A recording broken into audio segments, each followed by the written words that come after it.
St. Louis, the last hurrah.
I look around now, I'm looking right into the camera. Yeah. Yeah, me too. If there's anybody you look right here that has any consideration, I would like to make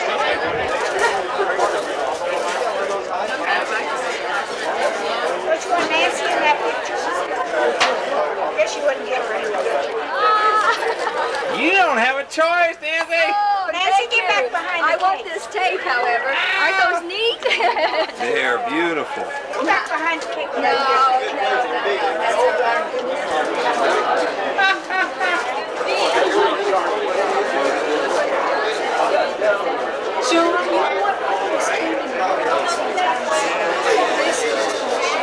Pick up, Titus.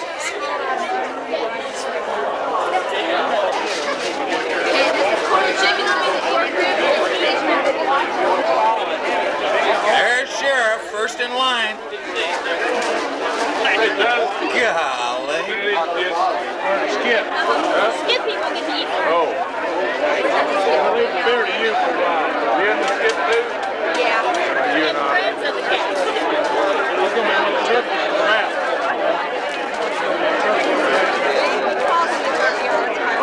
I do.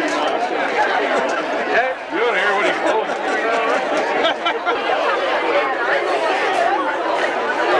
Lisa, you're always talking.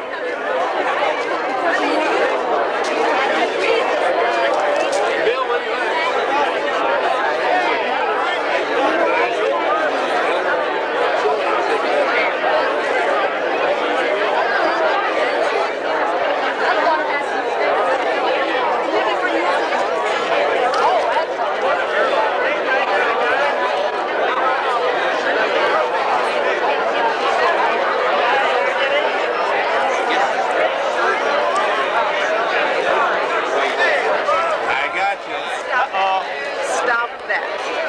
I'll be glad to post. Hi, Gene. You're recording this? Great. You may not have been videotaped. Yeah, but Hey, look at that. You can't stop, Priscilla.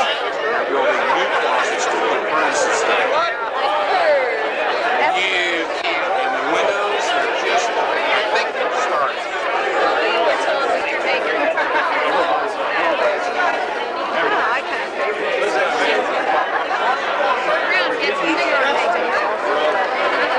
Holy.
those of you that need more beer, there's more beer.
Welcome, ladies and gentlemen. We're going to have a few tales for John. Not his last tales, but a few tales. I asked John how he felt about working every day, and he said,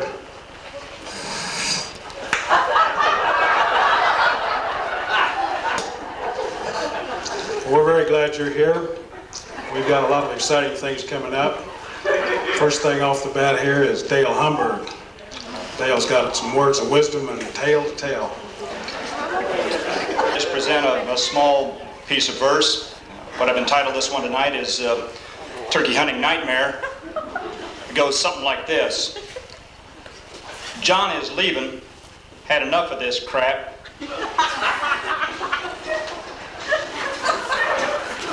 John is leaving.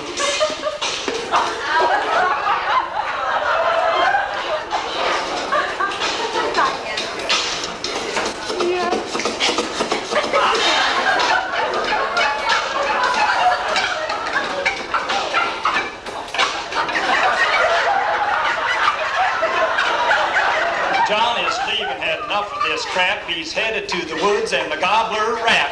John is leaving, had enough of this crap. Headed to the woods and the gobbler rap.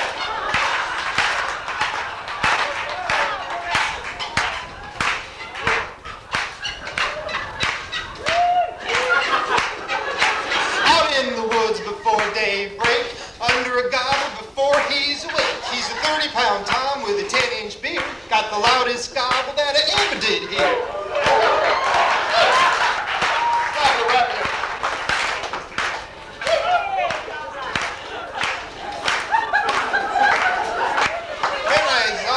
Before he's awake, I'm going to shoot that gobbler right off the limb.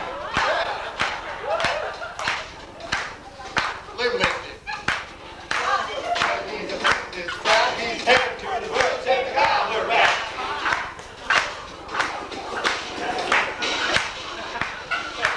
As you can see, I'm well dressed. I hope the turkeys are impressed. My face is painted all brown and green. I look like Rambo, but I'm not as mean.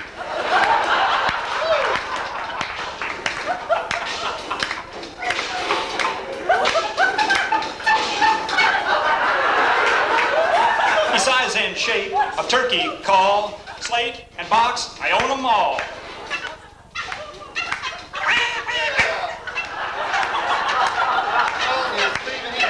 This crap is headed to the woods and the gobbler rat.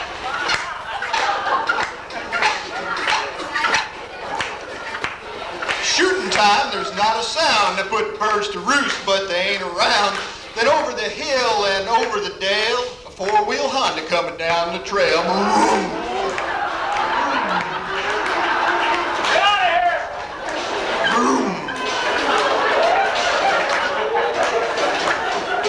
Flying through the woods, that SOB, back to nature on his ATV.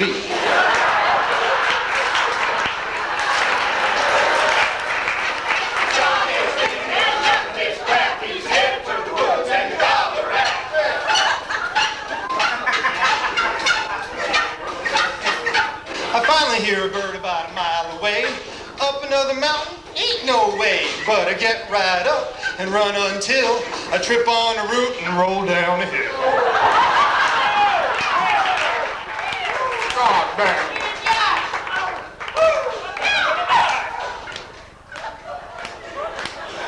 Up the other side, bloody and sore. I'm out of breath, I can't take no more. John is living and up his crap. He's heading to the woods and the gobbler rat.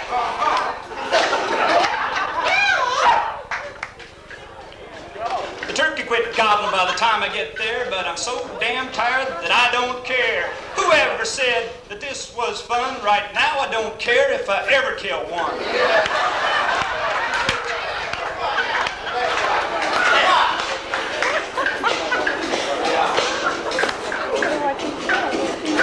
So I just sit down with the gun on my lap. Just sunrise, but it's time for a nap. Good night. Wake up fishing, now my day's complete. To the vermin of the woods, I'm just a piece of meat. Mosquitoes, chiggers, I hate them all. I even got ticks on my turkey call.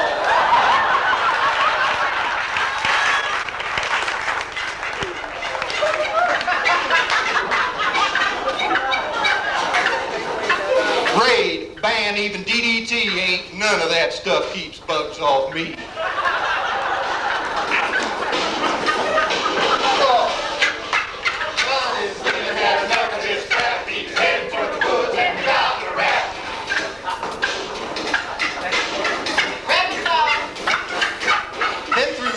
A big dark shape, a turkey gobbler ain't no escape. Behind a tree, gun to shoulder, that's one bird ain't getting no older.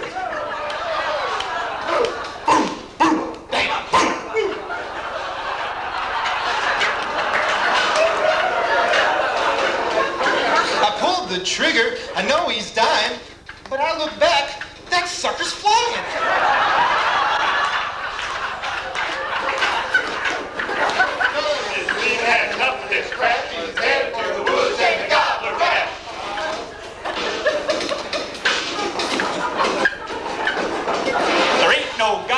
To be found, but they're a-flopping upon the ground. It ain't that gobbler and it ain't no Jake. I think I made a bad mistake.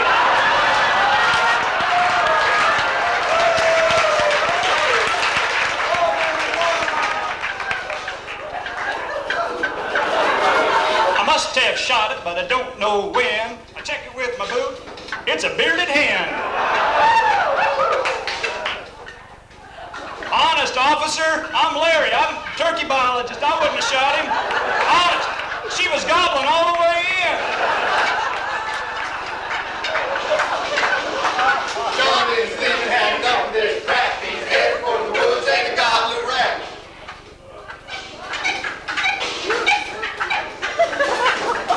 A bearded hen, just my dumb luck. I grabbed the bird and head for the truck. A turkey biologist of my renown. Might as well retire, never live it down.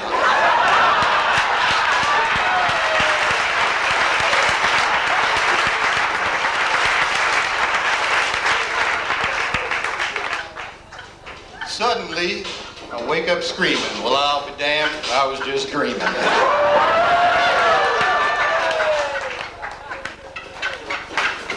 John is leaving, had enough of this crap. He's headed for the woods and the gobbler rat.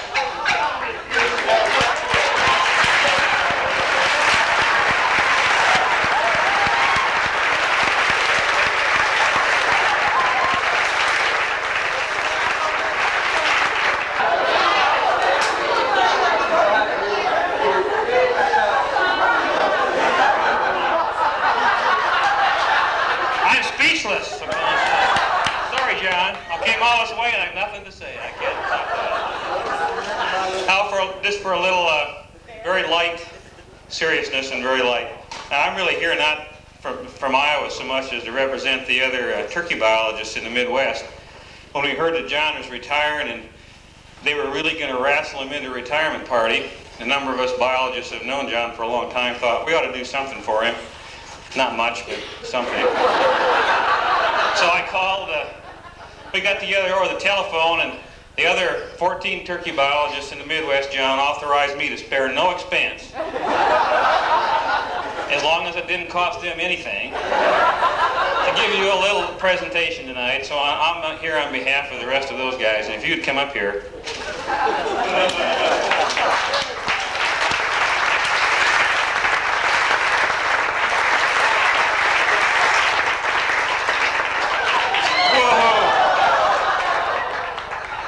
Is that retirement time or is that beer? Which one is it? John?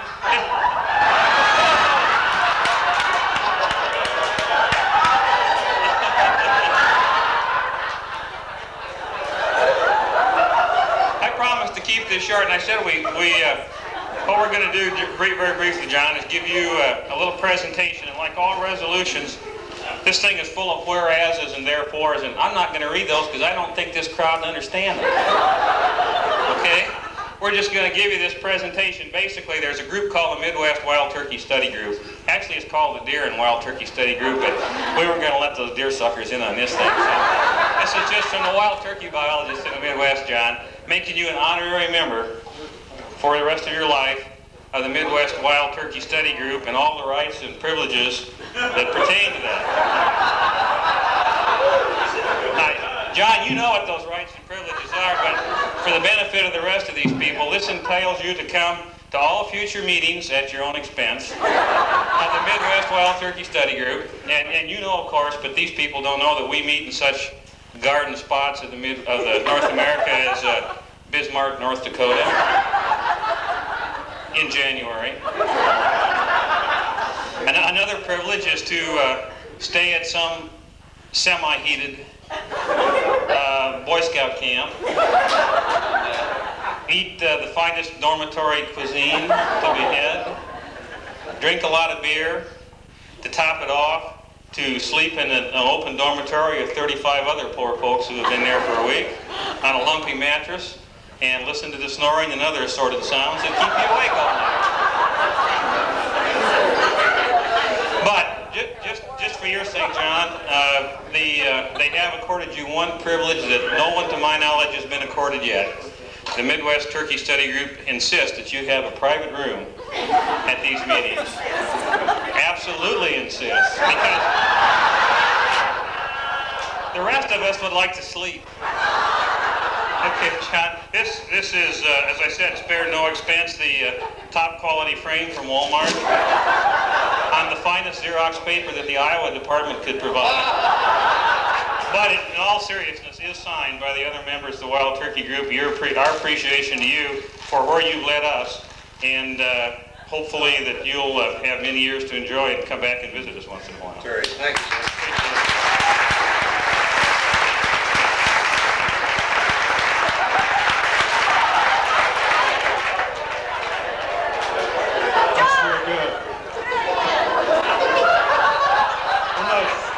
Not real sure I like where John's led me. One thing's for sure, the scenery doesn't change. We've got another presentation from Bill Kickbush, U.S. Forest Service. I trust either one of them.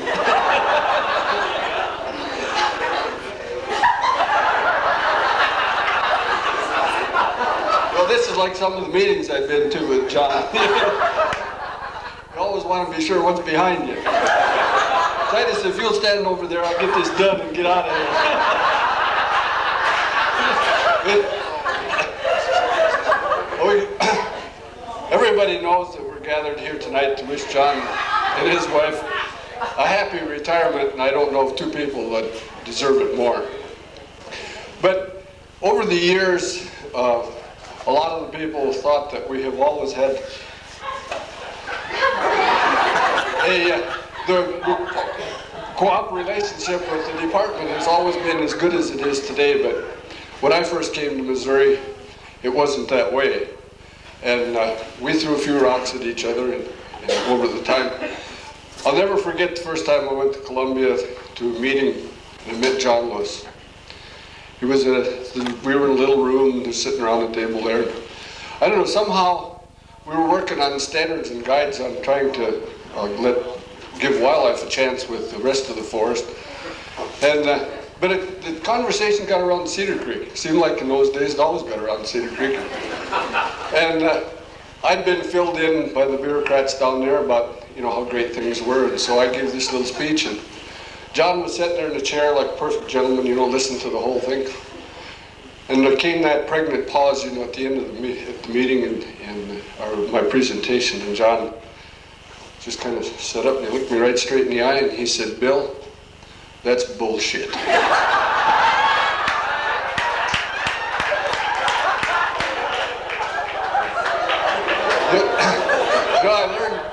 I learned over the years that was a part of John's vocabulary that really fit the situation. But I went home that night and I got to thinking about that, you know, and I'd had people tell me that before. But not like Titus, sneaking around behind your back all the time. But I got to thinking about it, and I thought, you know, he looked at me straight in the eye, and he didn't do it with any meanness or unkindness at all. He just told me exactly what he thought. And that's the way John is. You know, what he thinks, you're going to know. And so I thought, well, you know, if a guy like that is going to say something like that, maybe I better go take a look for myself. So I went up and spent 4 days and looked around and come home with the conclusion that he was right. So somebody said, you know, you want to be careful with John because he's pretty straightforward and he may just eat you up if you're not careful.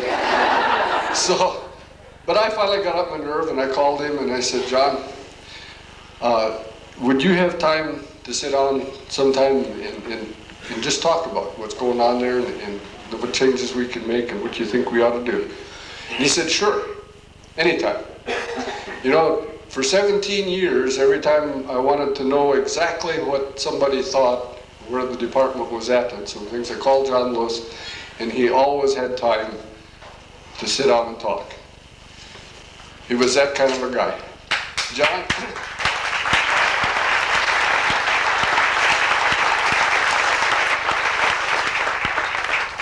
We talked a lot about the people that were responsible for the relationship between Mark Twain National Forest and the Department of Conservation.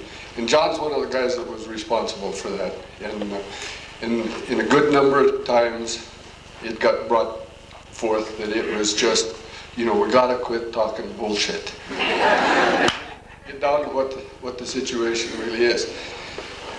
John, hanging on my wall in my family room is my most prized possession, the E. Sidney Stevens Award. I'm not sure that a dumb forester like me really deserved that, but there's no way you're going to get it back. And the one guy that really helped me, and really I give all the credit for what I got, what I did, received, and what little bit I've contributed is to my friend, John Lewis.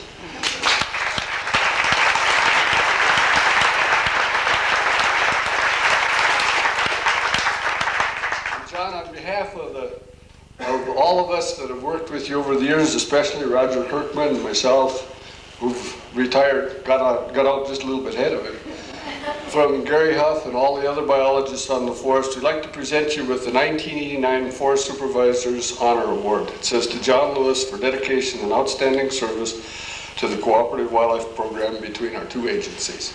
John, congratulations.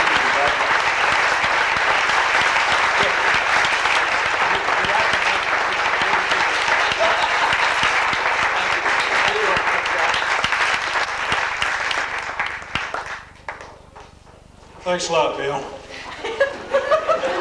I'm having a little bit of trouble with eye contact.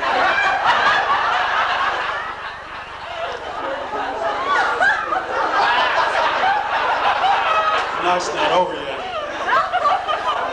One thing about John, you always knew where he was coming from. We're always sure where he's going. We've got one other presentation. They told us to keep things simple, so we did, and we have a fellow from Arkansas. Very, very dear friend. friend of John's, and he also understands John. Bob McAnally is up from Arkansas to do something to John. I hope it's good.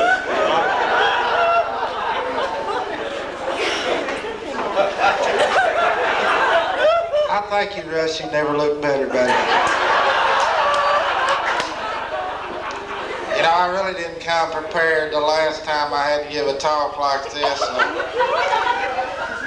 I overheard some talking in the background, you know, and I always thought it'd be in the wintertime because they said it's going to be a cold day when we get that guy up front.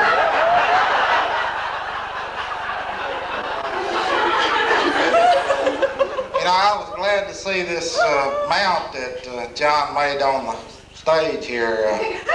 All I can say is I'm glad it's beer, not Glenlivet, that they were serving there. We might have had a serious accident. You know, every year I have to prepare for a pilgrimage. There's some intellect that comes south, crosses the state line, raises the per capita IQ level considerably.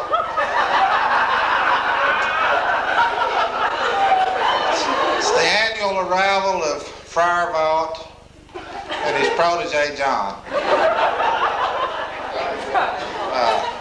I know they're both well educated at some abbey somewhere you can go with their haircuts.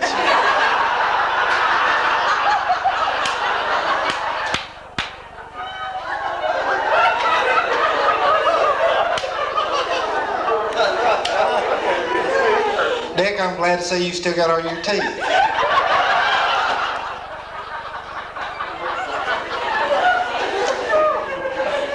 Anyway, we have a creature that lives deep in the Ozarks of Arkansas and even in the Ouachita Mountains.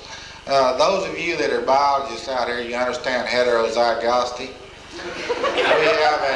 We have a creature, the ultimate predator, that lives deep in the hills of Arkansas that has no heterozygosity whatsoever. We call them Ozark flounders down there. Their eyes are so close together you can stick them in both of them with one finger.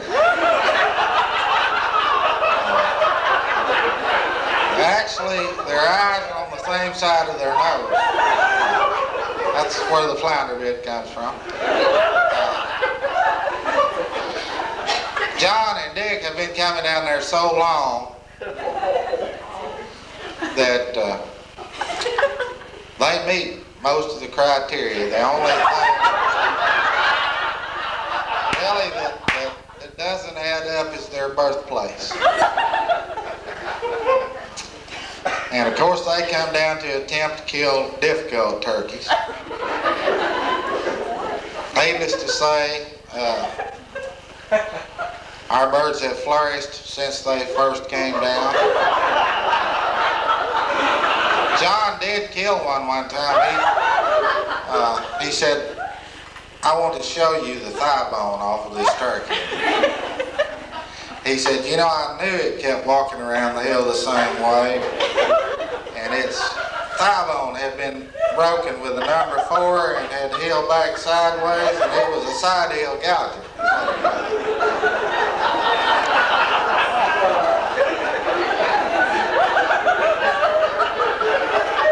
Good job, John. Anyway,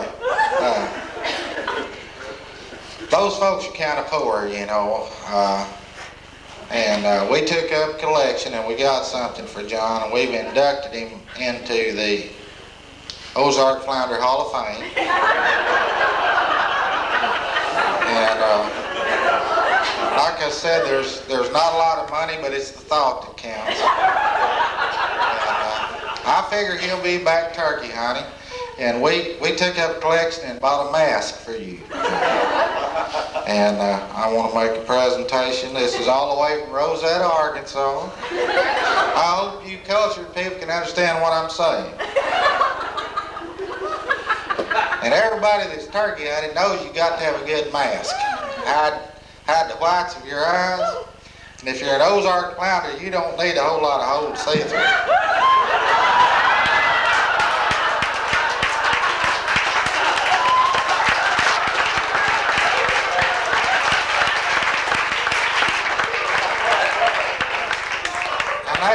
also keep gnats out of your ear. And I'd like to make just an informal presentation to John and hope that he's back this spring and doesn't kill another turkey.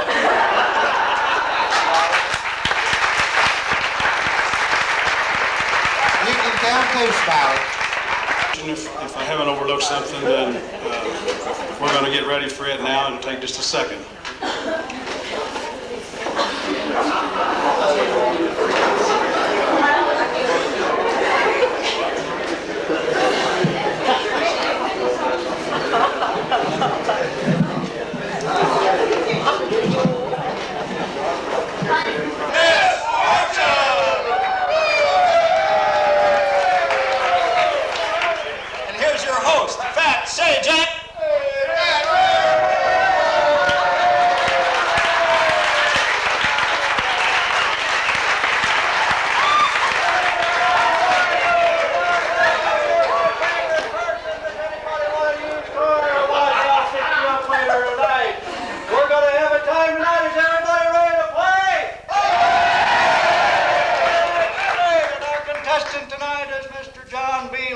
John, where are you out there? You are John Lewis from Columbia, Missouri. I'll tell you what, John has been a long-term role model for that wonderful agency in the Midwest, the Missouri Department of Conservation. We all know that, and we're here to honor him tonight, and John's going to be playing for some really big prizes, you see. One of those prizes to hurry up and get this thing over with, so let's get started right away with the first phase, that is those early years. And I'll tell you right now, as in every night at this time, when we have this program, I have with me my wonderfully voluptuous, beautiful co-host. You're going to meet her now.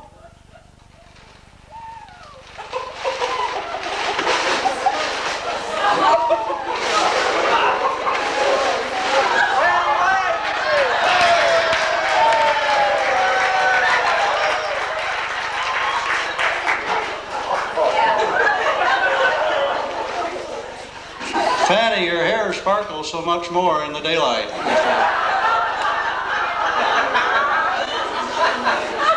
Fanny's going to help us tonight through this program, and so to get this thing cranked up, we're going to have Fanny spin that wheel for the early years.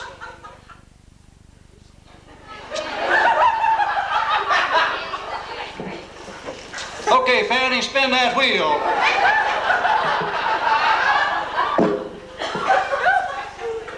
Okay, Fanny, go ahead. It's time. Well, folks, by now you've probably realized that Fanny is much better at some things than others. So I'm going to go ahead and spin that wheel for you, Fanny. We're looking for the good old days. No, it is.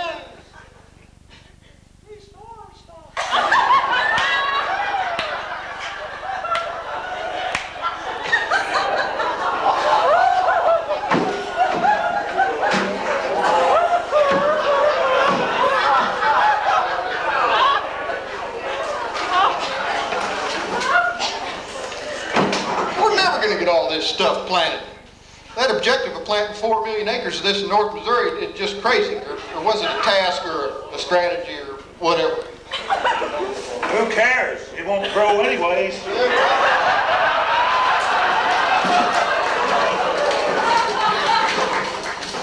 Mother Nature will take care of the rest. Who was that guy? Must have been that new biologist, Lewis. Yeah, I guess so.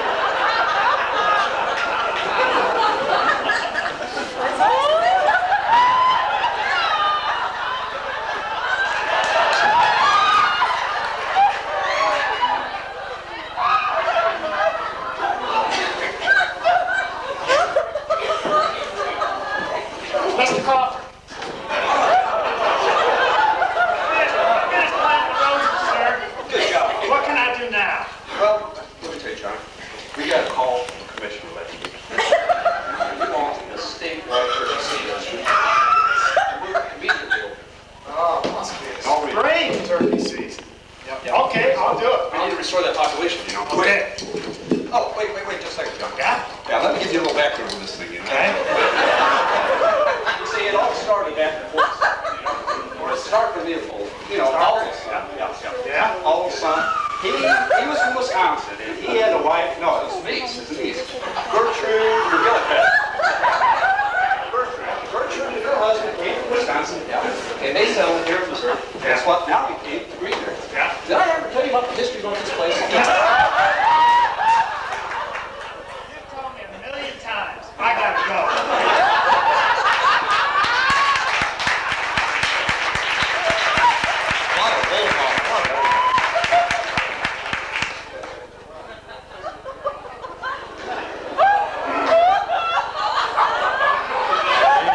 Turkey, turkey. Here, turkey, turkey. This isn't working. How are we gonna catch these things? We ain't never gonna catch enough of these things to restaurate them. Here, I don't know. You guys take it over now. Golly, okay. You gotta be a tough son of a gun to be a turkey biologist.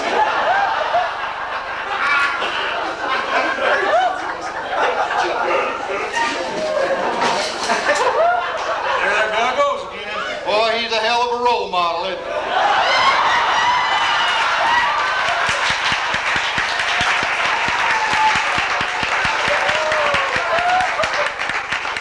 Well, John, you're really a guy. You really are. You know, now it's out of the field and into the office for round 2.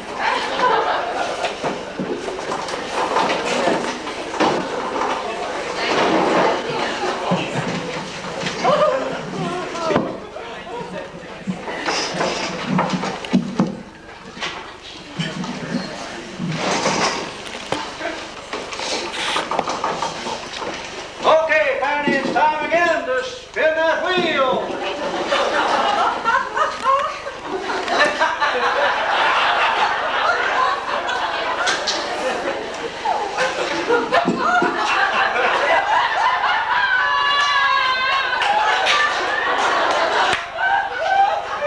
We'll work it out later, but let's see.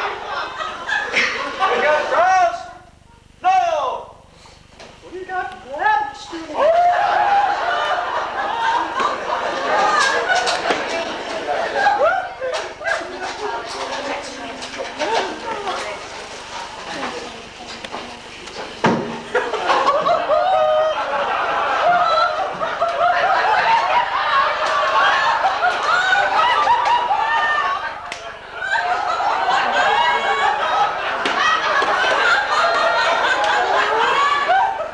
Hey, who are you guys?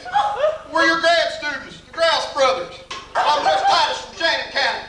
This is my buddy Eric, my other buddy Bill. Oh, yeah, I remember now. I talked to you guys. We just came to town, take a bath. Well, you could have at least taken a bath first before you came here. Why don't you go out and use the hose out back? I'll tell you what, if you guys need a room, use that room across from the coffee room upstairs. You can Oh, stay yeah. there overnight. Okay.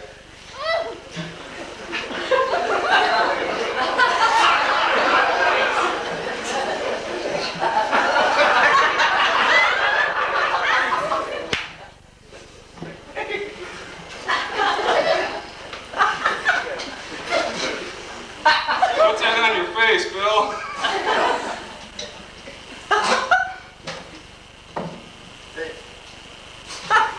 What is that, Bill?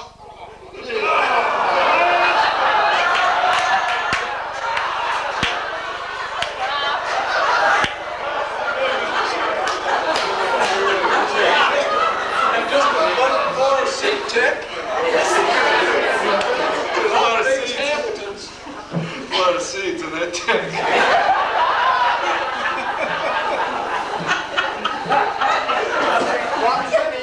John, we really need some help out there. Things have kind of been tough down the hills. Well, okay, if you insist. Here, why don't you take this? Hey, all right, man, you got one, huh? I heard they scheduled my seminar for next year. Is this dress formal enough, or it's okay?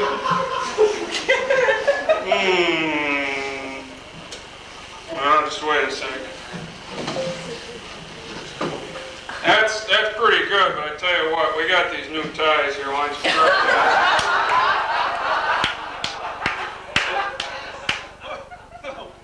John, I want to do some grouse management. Maybe clear cut the Boone Forest.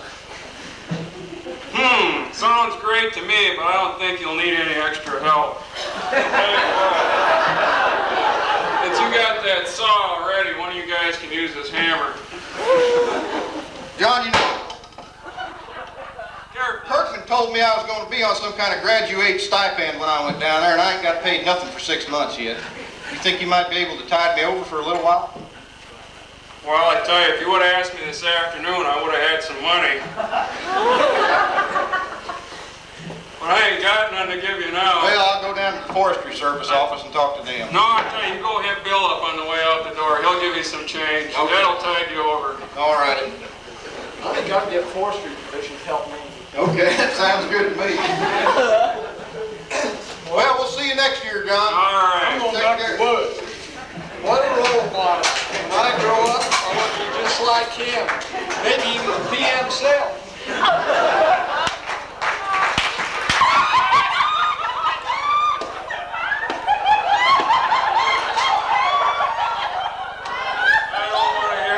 Mr. Lewis, I need to have this is important. Go away. The budget you gave me is just much too small. I did a multivariate time series, time budget analysis of the information, and if you want this thing to be accurate, it's 1989, Mr. Lewis. This is 10 years later, and I'm a different type of grad student.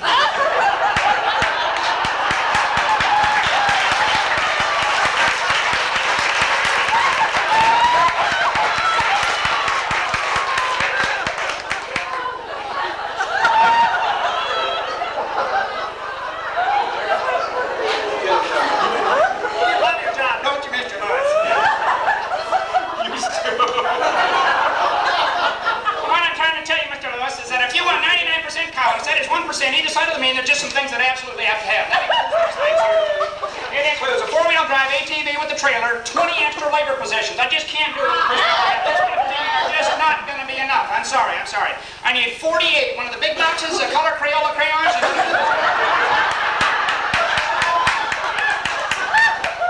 Honest, I'll stay in the lines, really. I need a compact 386 computer with a math coprocessor and a laser printer. In order to get the data out on time, of course, and then the place to stay. We need a 5-bedroom house and three baths, you know, and the satellite dish so we can get the news on the weekends.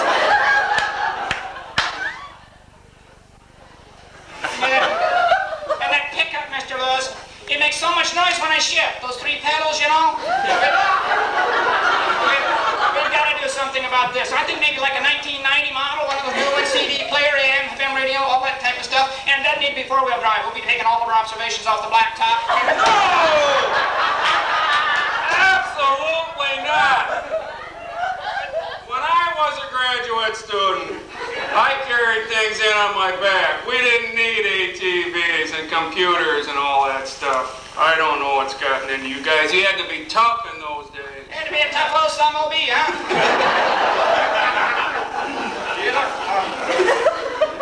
Mr. Woods, I've already bought everything. How about using some of that recent license increase money or something? There's a lot of it. I'm not supposed to know about that. Well, I tell you what. We might have some of that money left over, but I'll have to check. We spent a lot on new hats and ties. Supervisor position that you've enjoyed so very much. That's round 3.